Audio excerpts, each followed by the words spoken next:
पश्चिम बंगाल में सियासी बदलाव के बीच शुवेंदु अधिकारी के साथ एक छोटे लेकिन संतुलित मंत्री परिषद ने भी शपथ ली है।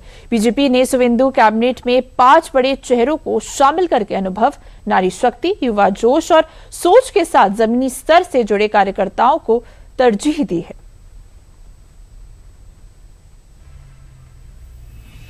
पश्चिम बंगाल विधानसभा चुनाव में बीजेपी ने टीएमसी को हराकर बंगाल के नए सियासी अध्याय का जो आगाज किया था, उसमें शनिवार को शुवेंदु अधिकारी की शपथ लेते ही एक और नया और यादगार पन्ना जुड़ गया। पश्चिम बंगाल में बीजेपी की ऐतिहासिक विक्ट्री के बाद अब आज से आधिकारिक तौर पर बंगाल में शुवेंदु सरकार की शुरुआत हो चुकी है।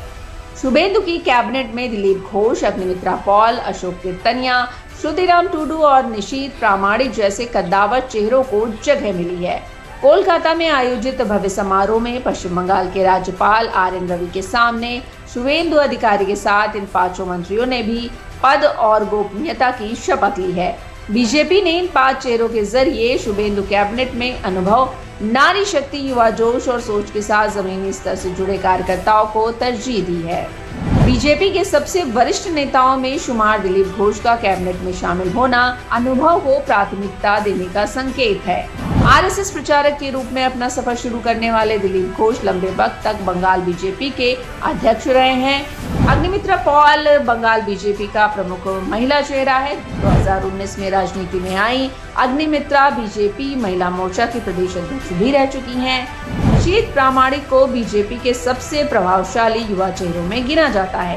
निशीथ प्रामाणिक केंद्र सरकार में गृह और खेल मंत्रालय में राज्य मंत्री की जिम्मेदारी भी संभाल चुके हैं। वहीं अशोक कीर्तनिया उत्तर 24 परगना के मथुआ और शरणार्थी वोट बैंक का प्रतिनिधित्व करते हैं और श्रुतिराम टुडू जंगल महल और आदिवासी बहुल क्षेत्रों में बीजेपी की पकड़ मजबूत करते रहे हैं।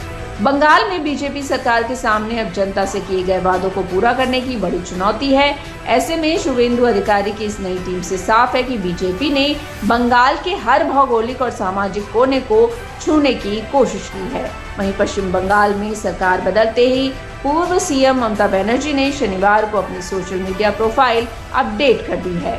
उन्होंने बायो में खुद को founder chairperson all India Trinamool Congress और 15वीं, 16वीं और 17वीं विधानसभा की मुख्यमंत्री लिखा है। इससे पहले उनके बायो में founder chairperson all India Trinamool Congress honourable chief minister west Bengal लिखा था। बताते चले कि बंगाल के चुनावी नतीजों के बाद ममता बनर्जी ने इस्तीफा देने से इनकार कर दिया था, जिसके बाद 7 मई को पश्चिम बंगाल की 17वीं विधानसभा का कार्यकाल खत्म होने पर राज्यपाल आर.एन. रवि ने विधानसभा को भंग कर दिया था।